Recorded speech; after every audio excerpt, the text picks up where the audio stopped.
Howdy, folks. It is Meandering Mike in the Man Cave of Madness. It is a bit before midnight, and we are doing our after-action review of the game from MMP, The Mighty Endeavor, part of their SCS Standard Combat Series.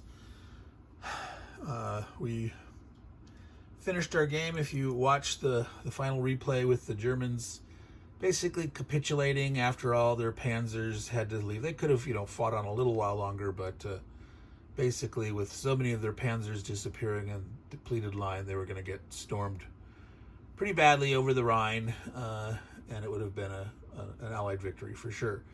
So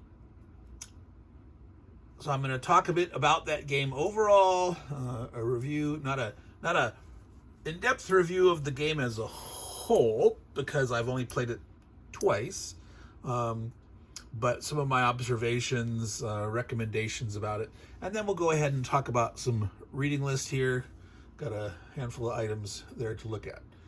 So first of all, as I mentioned at various points, multiple points in my other videos, is I do not consider this to be a good introduction to wargaming.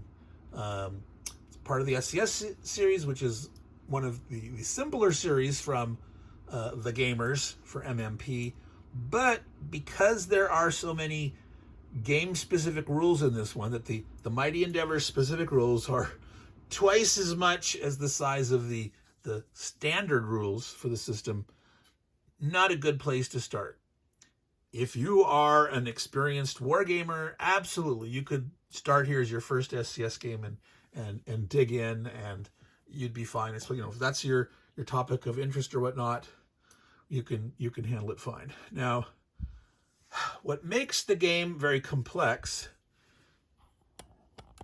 compared to other SCS games is many exceptions in things like supply, stacking, some differences in the combat results table.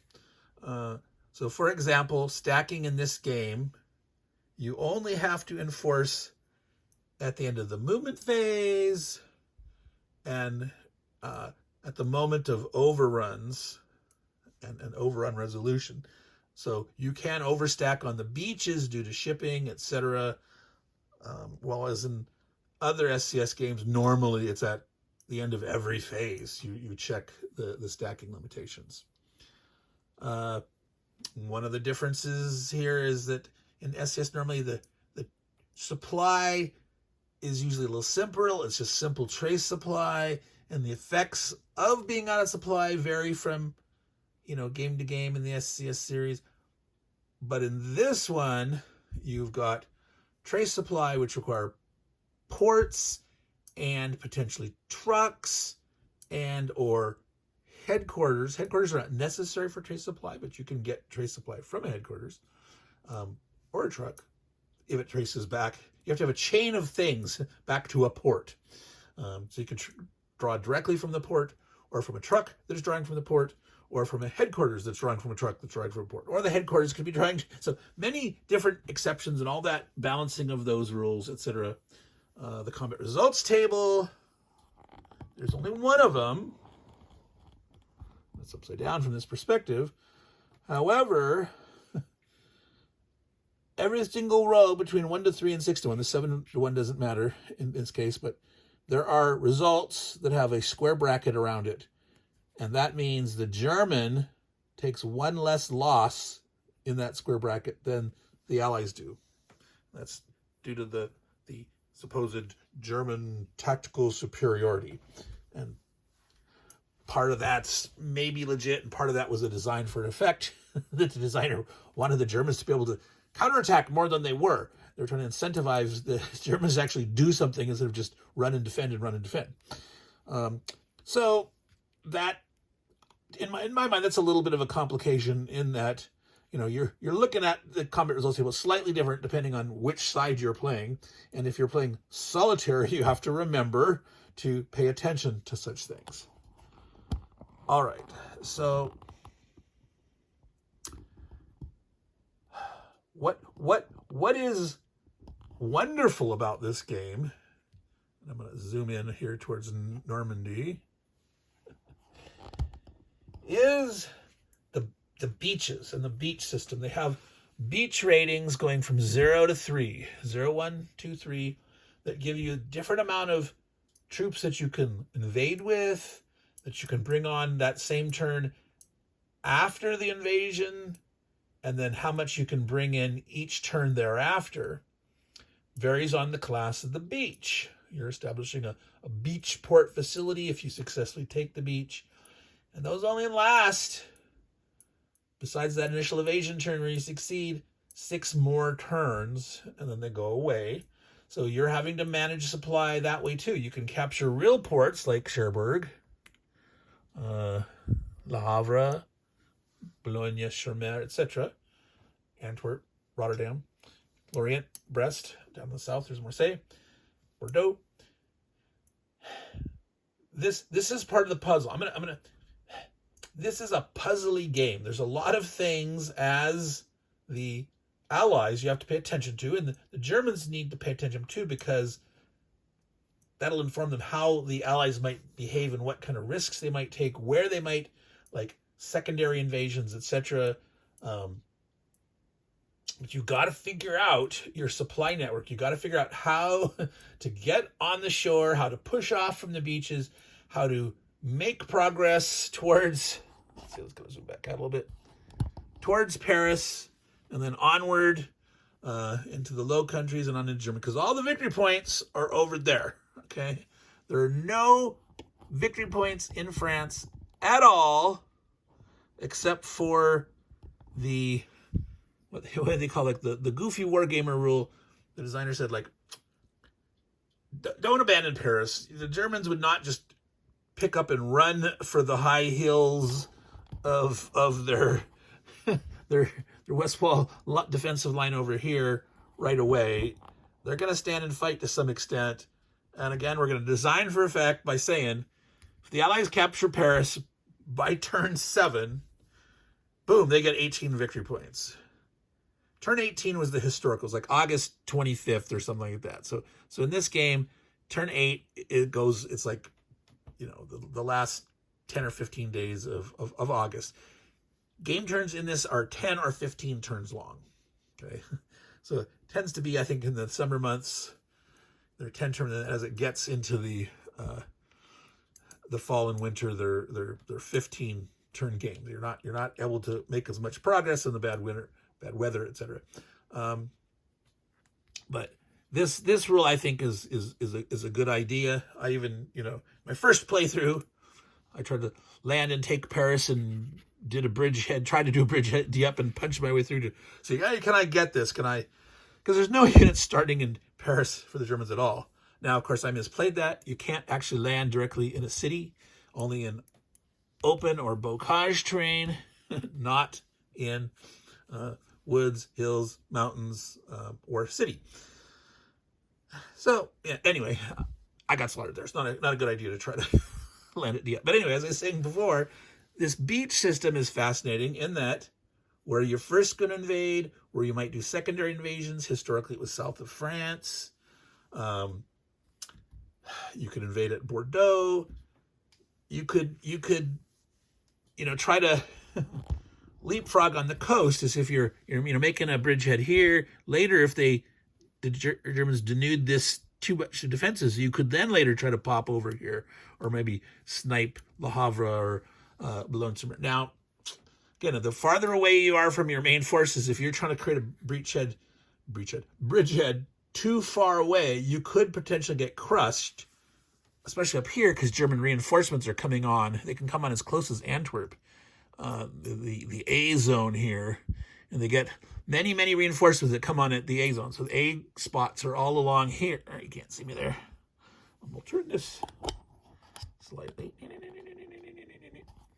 So this is the closest A, but there's A spots all along here that they can be coming down the roads, but so the Allies have to be careful where they want to decide to secondarily invade. But by not using up all your invasions, of which you have six beach ports max that you can use, 6 beach invasions, keeping some, not using them all right away. You can use it max 3 per turn. You could go 3 in the first turn, 3 on the second turn. Boom. You could try to front load, and you could try to do that. But then that's it. There's no more mystery to the Germans. They know you're not going to land anywhere else. So I highly recommend you not try that, but you could. That could be something, a lot of potential replayability here, trying different strategies. Where are you going to land? Also, there's the airborne, where you can drop up to 3 airborne units per turn. There's British airborne and a glider unit, which is, it's not even an optional rule. It's like, oh, there was this rule that he mentioned in the designer notes that was originally submitted by the original designer, because there's Dean Essick is the series designer for SCS, but the designer for this particular game was 2 guys, Steve Newhouse and Tim Armstrong. And so in their initial submission, they had, the British paratroop unit, the landing division, and Dean Essick decided not to include it, but he mentioned it in the designer rules. I'm not sure exactly who wrote the designer rules, but so you could actually play with the rule, which I decided to do. In any case, you've got your British and American airborne divisions, which you can drop up to 3 at a time. You can potentially get them back to England and or the Mediterranean boxes and drop them again. You have 12 max limit lifetime paratrops that you can do. So if you drop 3 and get those guys back, you can drop 3 again.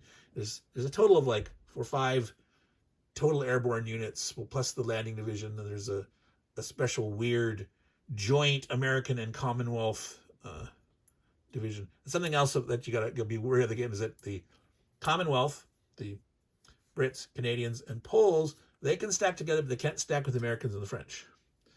Okay, so you've got to be aware of each of them needing separate headquarters for attack supply, which I had mentioned. I mentioned trace supply, but there's also attack supply, and that you must have a headquarter that can trace back eventually to a port through truck networks or not.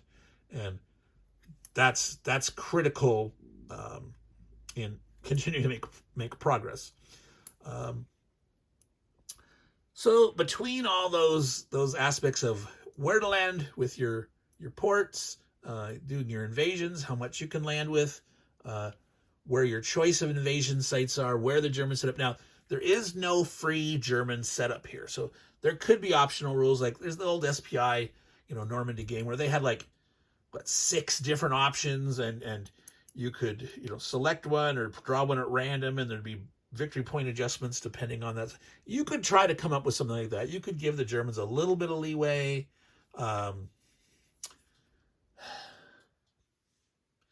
But in general, it's a straightforward. They have scenarios here, but they're starting later. It's like, oh, you can start here at the invasions.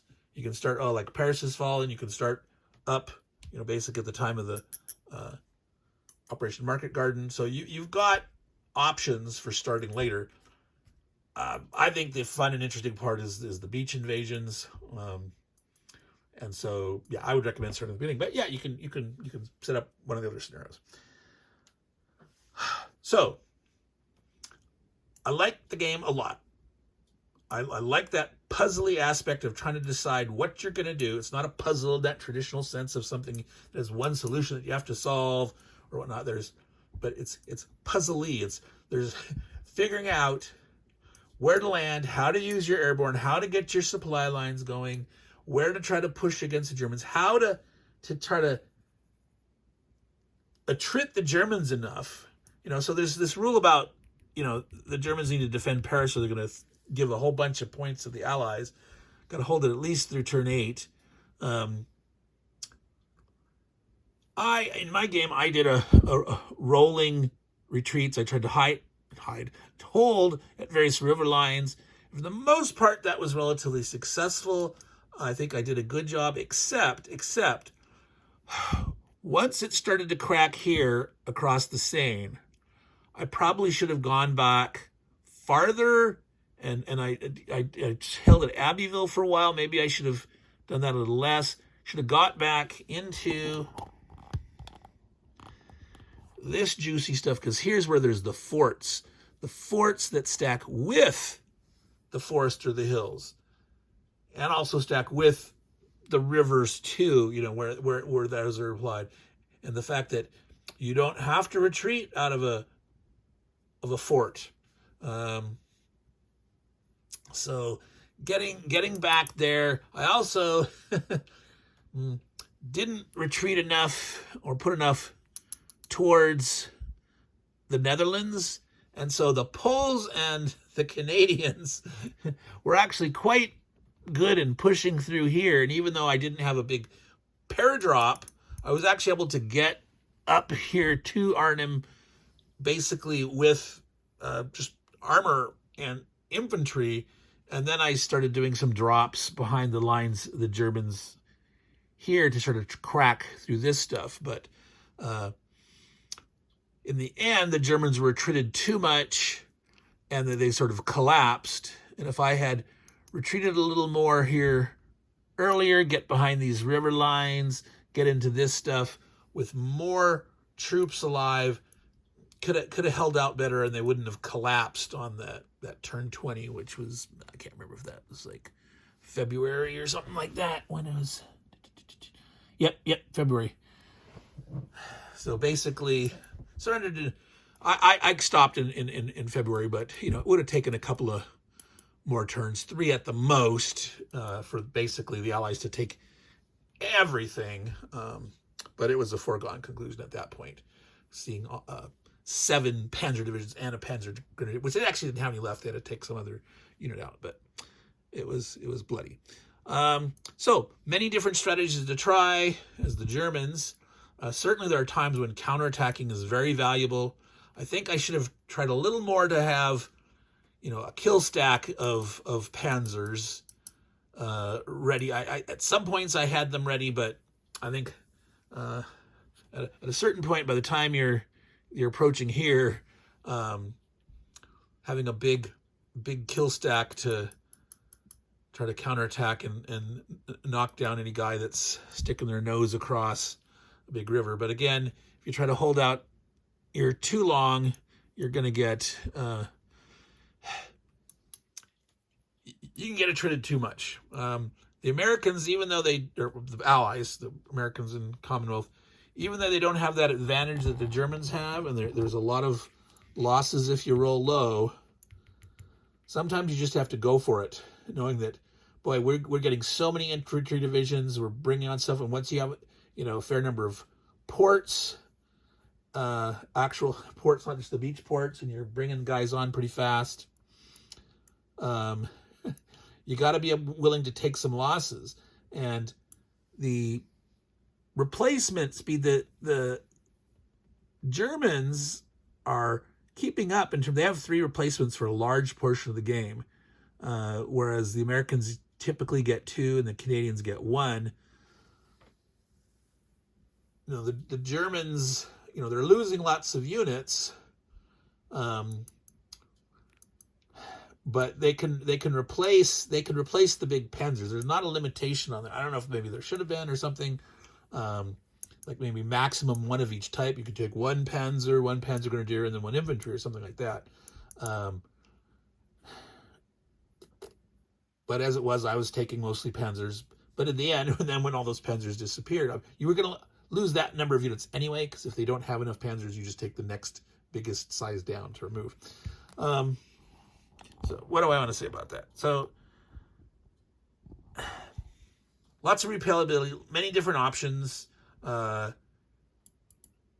definitely different ways to try to defend as the Germans, how far back you run or where you run to or not. Do you, sacrifice little slow infantry up front? Well, again, if you're taking losses on armor, just losing an armor or 2, and you can replace those, you're getting more bang for your buck for what you're replacing. But I don't know, lots of replayability. So what are some of the things I don't like about this game? Now, one is just a physical component issue. And that is, see those stacks there? There was a lot, especially when you get the counter density as you get here. And again, got very thin up there. The Canadians and Poles and Brits were getting through with not a lot of stuff. They were getting kind of spread out. But, you know, the Germans were trying to hold against this massive of Americans and French. There's actually a lot of French underneath these stacks here.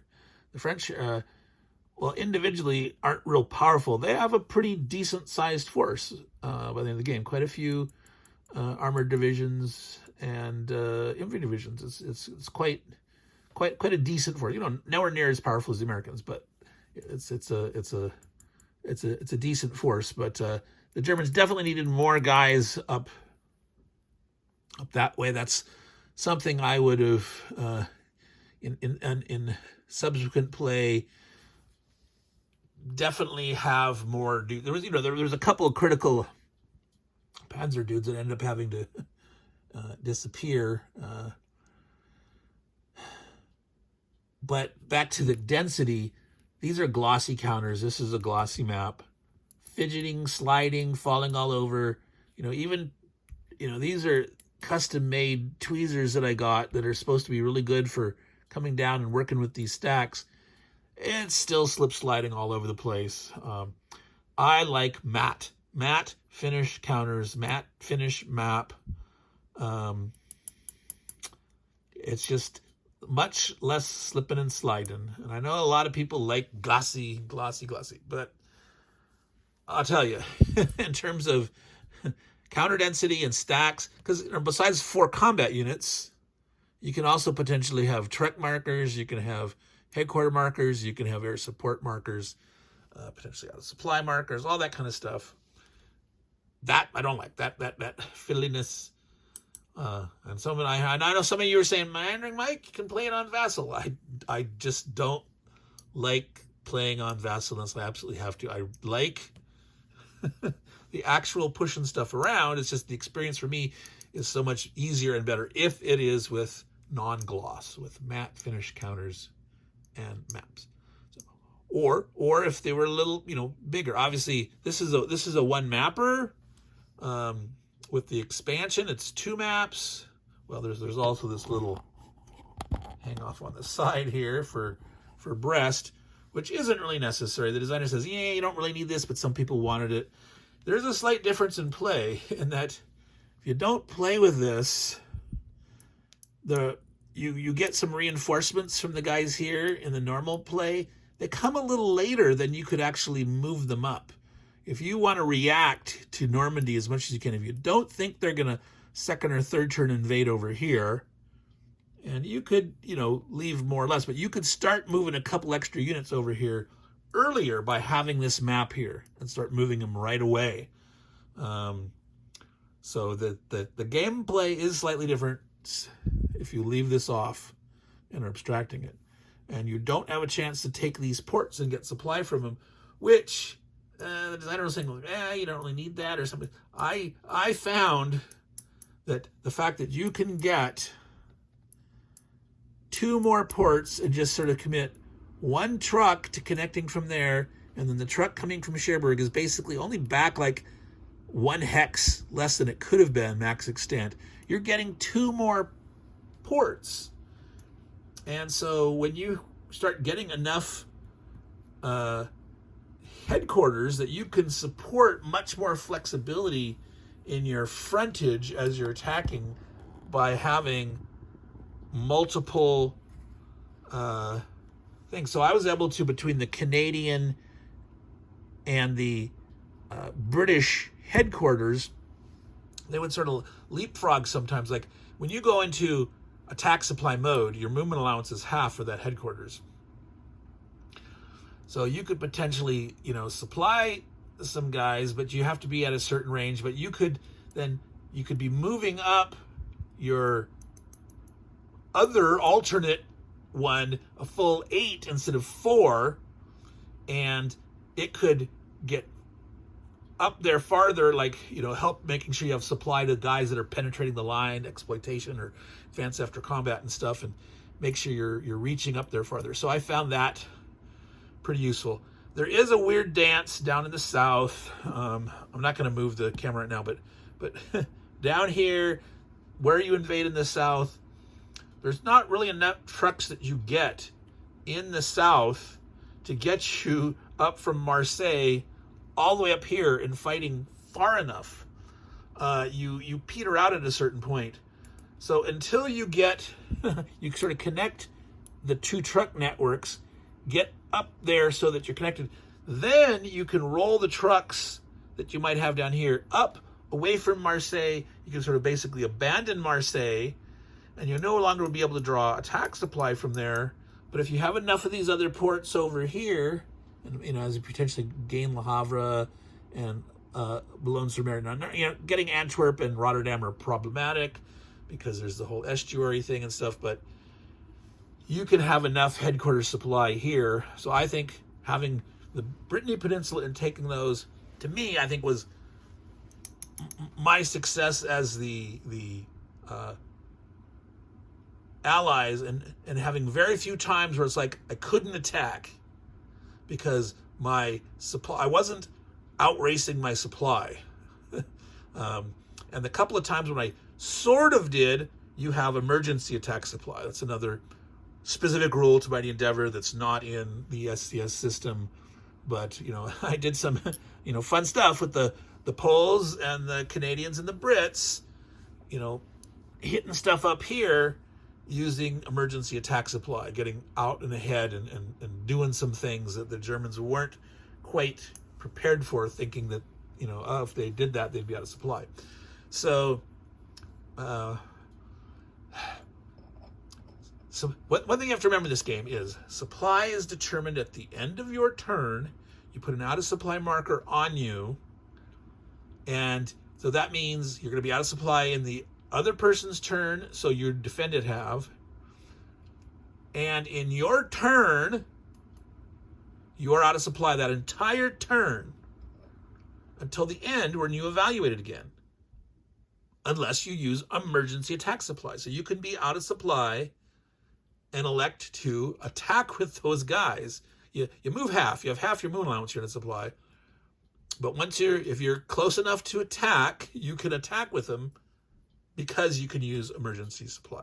So that's an important technique, knowing when to do that. The Germans only have 2 of those emergency attack supplies. The Allies have 6 between the Commonwealth and the French and Americans. So that's part of that puzzle, that balancing. Trace supply, ports, beach ports, headquarters supply, bringing on headquarters versus trucks versus more armor versus infantry, all that stuff. So that's part of the fun of the game. So besides the counter density, the slickness, all that stuff, that was my biggest complaint. My talking about the complexity of this not being a good starting war game, that's not a complaint. I love the juiciness of the interaction of the complexities in this, and that, again, that puzzly nature, trying to figure it out. It was a nice challenge, and I really wasn't sure how this was going to end. I wasn't sure if the Americans were going to be able to make it in time, except when I saw, oh my goodness, the Germans are going to have to remove 7 guys, and it's like, okay, there's definitely, and absolutely, I started getting more aggressive, making more look. There's so many Allied infantry divisions here with step losses. I was a bad steward of the lives of the soldiers. I was pushing hard because we wanted to end it. Okay, we weren't going to end it by Christmas time, but because like I said, it was in February when the Germans decided in my battle to go kaput. But we were pushing hard and heavy, and that's something that you just might have to do. And so by trading off a lot of steps with the Germans, by the time those Panzer divisions came off, it just so depleted the line. I don't know if you can see that. I'm gonna move this up, and if you've seen it before in my last turn thingy here, but yeah, there's like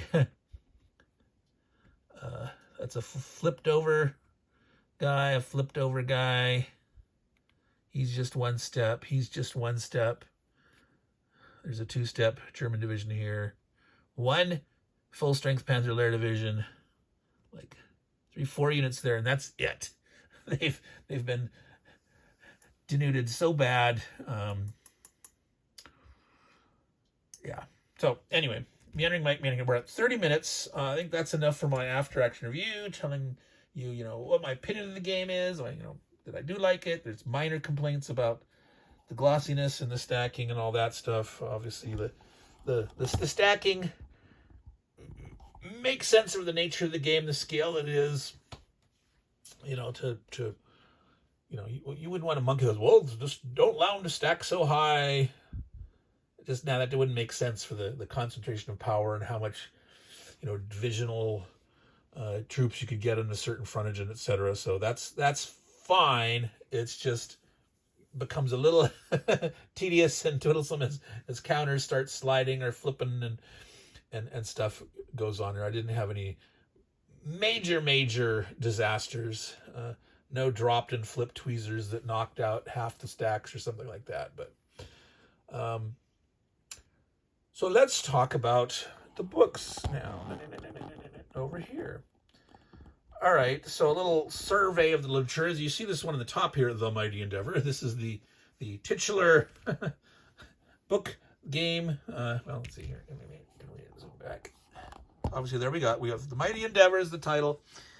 This book, The Mighty Endeavor, is bigger in scope than the game. This covers the American Armed Forces in Europe. Now, it doesn't say that. It says the American Armed Forces in World War II. This does not cover the Pacific. It covers Europe, including North Africa, Sicily, Italy, and then, so obviously this game is starting with the Norman invasion. Now, the bulk of this book is Normandy plus, okay? So about 2/3 of the book, or maybe 60%, is that forward. So that's the main focus of it. Now, one thing I have a problem with this book: 0 maps. Yes, here's this book, American Armed Forces in World War II in Europe, with not one single map in the entire book. To me, dear book publishers, never, ever, ever publish a book on history of a war without some maps. Just, yeah, it's just ridiculous. Okay, so if you got other maps, fine, but otherwise, it's like that's a big minus on this book.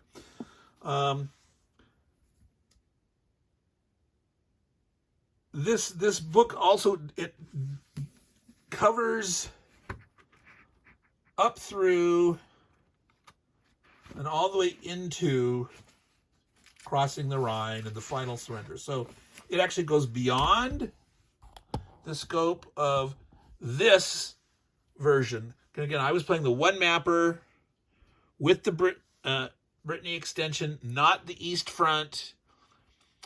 So you could play with the other one going all the way up to when the Russians take Berlin and the Americans are trying to get as far as they can, the Allies, etc.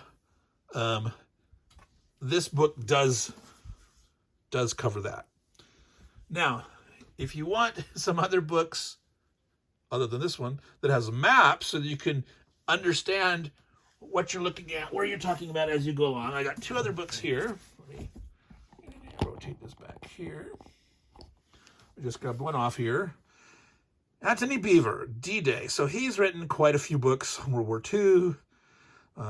There's ones on Market Garden and Battle of the Bulge. I believe he has one on Sicily also, and some more generic ones. Quite a few ones right here, like Stalingrad, Fall of Berlin. So East Front and West Front. This one, much more detail, lots of good maps. Here, there's one in particular I want to show you that, because I want to talk a little bit about the beaches. All right, let's see here. If I tilt that down a little bit, I can rest this here and try to get it steadier. So obviously we have Utah Beach over here. In the seam is Omaha Beach. Gold and Juneau combined. Okay, so Canadians, British plus British Airborne, Americans over here plus American Airborne, and Americans here. Now, in this game, you can only invade it in 3 beaches at a time. So how do you simulate that really? Well, this is what I think is happening. You've got Utah here, which you're probably dropping 1 or 2 American airborne divisions here. You got the Americans here at Omaha. This is Gold and Juneau being the Canadian one, together. Now, whether this is supposed to be Juneau or not, I'm not sure. Sword Beach, it's like, so maybe the British dropped their paratroopers here. They did a beach invasion here. The Americans dropped their stuff here. And this was sort of empty. Because if we look back at that map, there was a gap between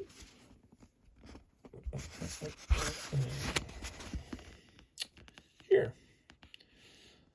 So there's Sword Beach, and you can see the paratrooper stuff, and it's cons here, and there's the river here. There's this gap here with the Germans in it fighting.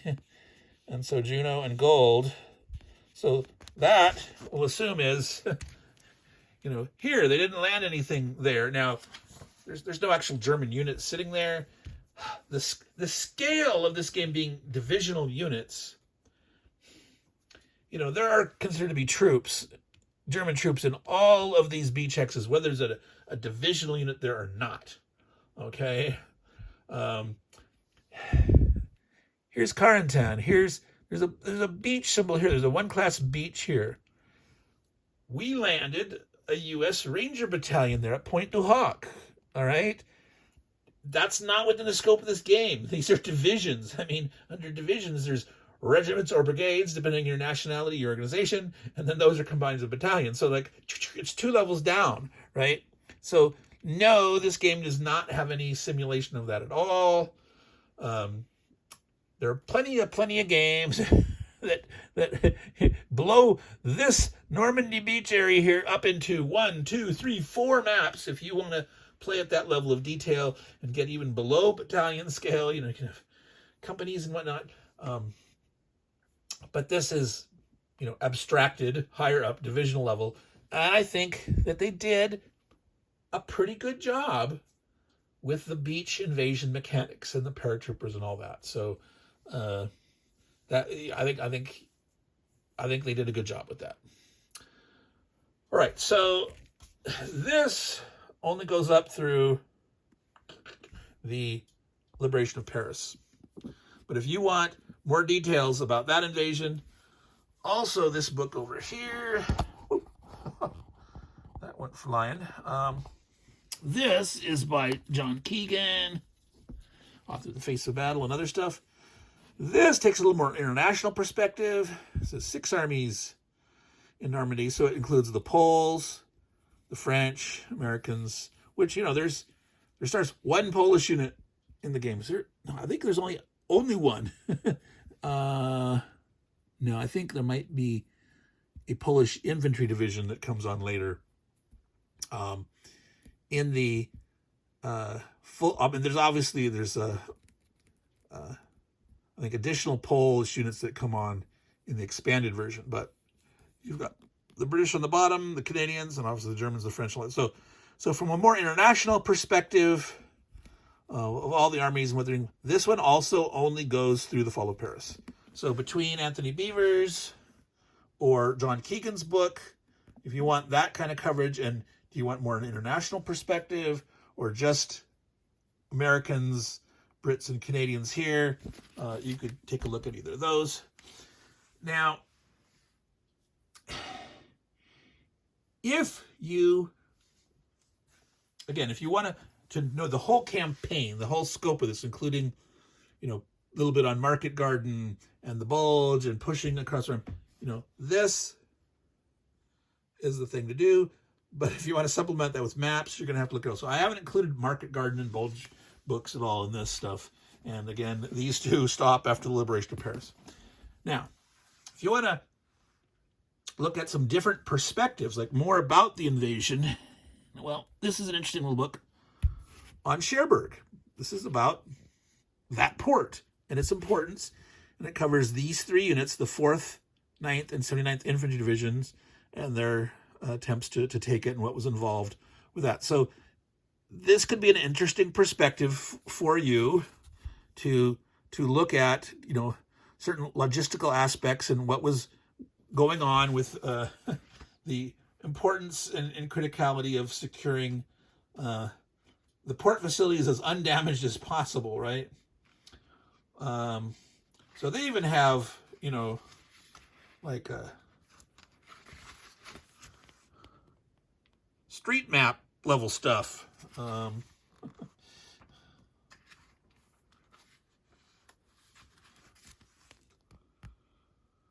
So that's a nice differing perspective on an aspect of the war. This here basically covers invasion time and pushing off, like just about, I think, up to Cobra, Operation Cobra. Well, let's see, am I not quite pushing this in there good enough?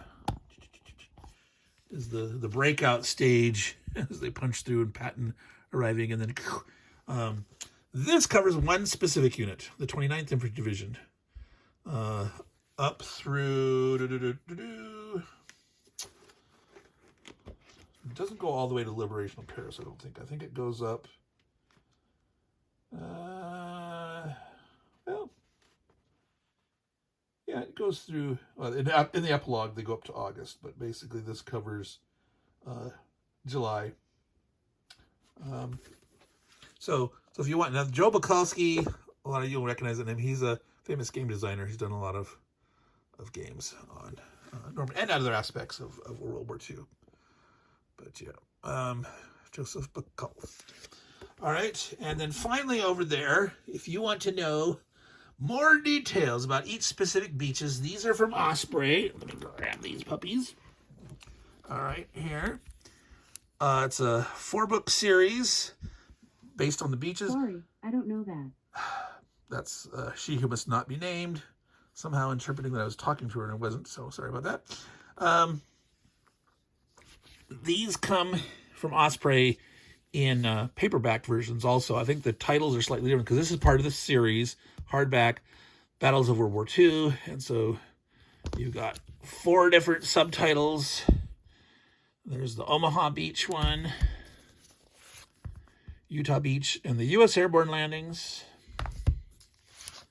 Sword Beach, and the British Airborne Landings. That's that far eastern flank. And then Gold and Juno. Gold was the British, and Juno was the Canadian beach. All right.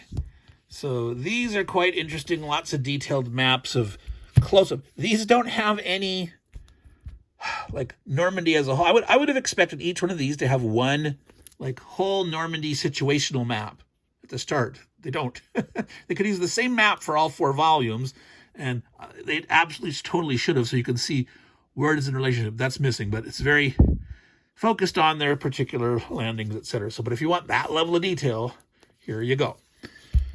All right, so that is my look at the reading list, a little after-action review of my playthrough and playthroughs. I mentioned the little abortive attempt I made there, landing at Dieppe and trying to take Paris and all that great stuff. But let's zoom back a little bit here. Here. So, Mighty Endeavor.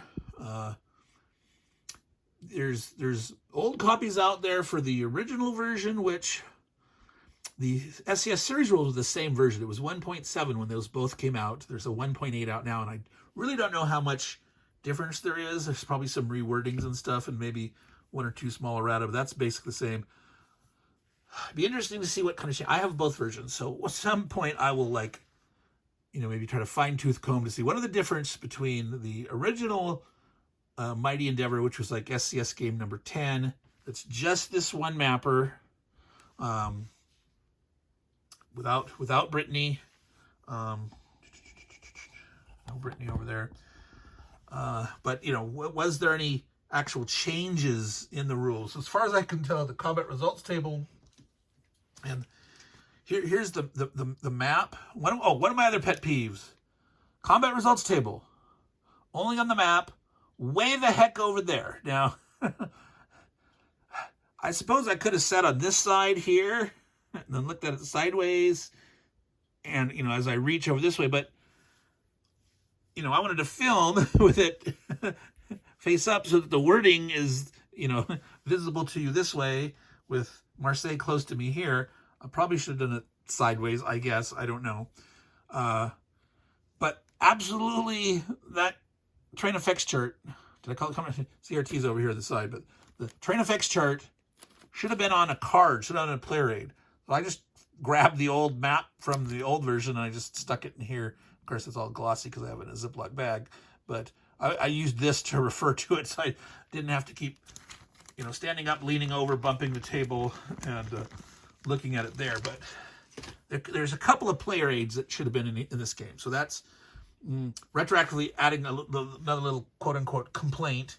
Again, you can make your own, but the reinforcement schedule for the Germans and the Americans absolutely should have been on player aid cards. Instead of having to flip back constantly to that rule book. So the specific rules, the back page is the Allied Air Support table and the combat results table. The inside of it are these, and so I'm having to constantly, you know, I was using this, easier to see than the CRT on the side here, sideways, and the air support table's way over there, sideways. That one. So yeah, definitely those should have been on a player aid card. Well, I think we're done here. 47 minutes. I was hoping for about 45 minutes, so that's not too bad, given that we're doing After Action Review and all the book coverage. So again, that's not a complete list of books by any way, shape, and form. There's tons more out there. I could have found more books in my library tangentially related to the events. I mean, obviously I've got Market Garden books and Battle of the Bulge books and you know, things like that. I've got some books on the German perspectives of defending it, and there's some controversy about those. Are those really real accounts, or did someone make those up? So take warning of what you find out there, folks. You know, on the internet, it's not all real. Yeah. So again, thumbs up. Fun game. Not a great game to introduce someone to wargaming, but if someone can handle one of the other SCS games, Autumn for Barbarossa, there's a couple other, you know, lighter ones on the complex. I mean, basically, there's a lot of games out there that if it really is your subject of interest, I wouldn't start with Days of Days, which is Normandy itself.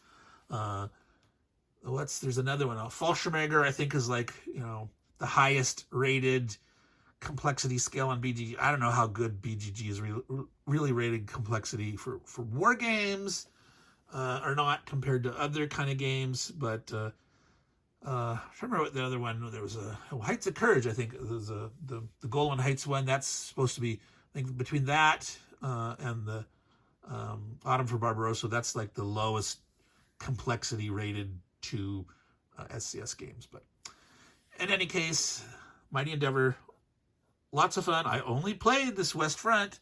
It would totally be much longer and obviously much more table space. With both, you know, again, you might want the whole thing, or you might want to like focus on just the one front. That's up to you. Some people are like, hey, it's no fun playing the Germans in this one, really. And so that's the advantage of using the whole, both fronts. It's like borrowing from Jim Dunnigan's SPI game Battle for Germany, where you play the Western allies and you control the East German forces fighting against the Russians, while the Russians, they're controlling the Germans on the Western front. So you have the Russians and the Allies on the same side. They're allies, but they're racing towards Berlin, and then you just play off each other side. So no one has to play the Germans alone, unless you want to. There was a 3-player variant in Battle for Germany, SPI's Battle for Germany, where one player could play the Germans, and I actually liked that challenge when I was back in high school, and I actually won that a few times. I actually won it more often than I did. Maybe because I actually played it solo a number of times, and my friends hadn't played it that much, and I sort of learned some tricks and stuff. But anyway, Meandering Mike, Man Cave of Madness, around 50 minutes. Signing off now. So I hope you enjoyed this. I'm going to have some videos coming up soon talking about what we're going to focus on the channel in 2024. Going to be asking some questions about how I might change some of the content, emphasize certain things less and certain things more. So stay tuned for that. So if you listen this far, please subscribe. Like the video, all that good stuff. It helps the algorithm, gets this content pushed out more. I mean, that's really true. The more people like, comment, and subscribe, more other people will actually get a chance to see the content.